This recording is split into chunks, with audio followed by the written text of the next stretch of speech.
Hello and thanks for checking out ChartGuys.com. We're proud to be one of the most successful technical analysis communities online, teaching you the skills to become a more confident, effective, and informed trader. Join our community of hundreds of analysts worldwide working together to learn the charts, generate profit, and achieve financial independence. Sign up for a 1-week free trial, no credit card required, for access to daily live chart analysis and market coverage, a thriving chat community, along with dozens of hours of exclusive educational materials. We look forward to seeing you. Let's check out some charts. Checking in on XLK, Apple, and Facebook on the daily weekly time frame. So XLK tightening up. Not an inside bar on Friday, certainly very close to it by 4 cents, and an inside bar today. So essentially we're just seeing multiple days, last 2 days in a row, of tightening ranges forming. So resistance is 63.64, 63.72, 63.89. And in terms of support, we're looking at 63.30 and the gap to fill at 63.13. So the bulls overall definitely holding up just fine. We established that support at the low of last week. Now we're trading sideways while the middle Bollinger Band support catch up. And there's no red flag unless we lose the middle Bollinger Band support and break the low of last week. The weekly time frame, indecision 2 weeks in a row. Bulls looking to form a bull flag here.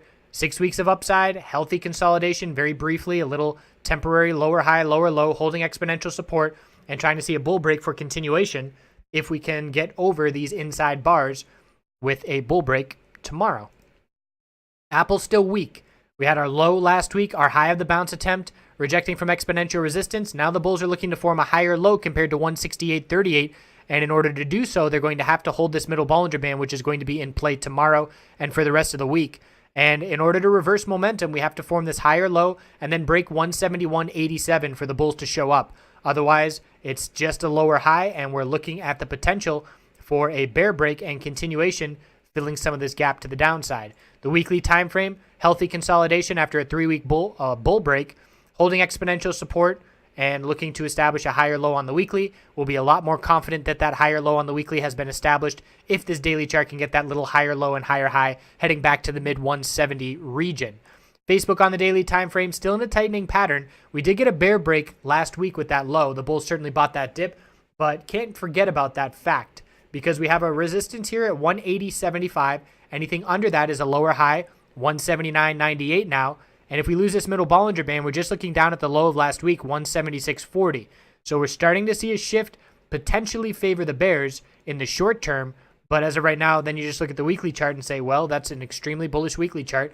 Potential bull flag, holding exponential supports, no red flags on the weekly time frame. So that makes me reassess the daily chart and say, all right, the bulls are just fine. If we lose the middle Bollinger Band, we'll start being concerned with 176.40 support. But other than that, bulls just have to turn it around and break 180 in order to be back in full control on this daily chart.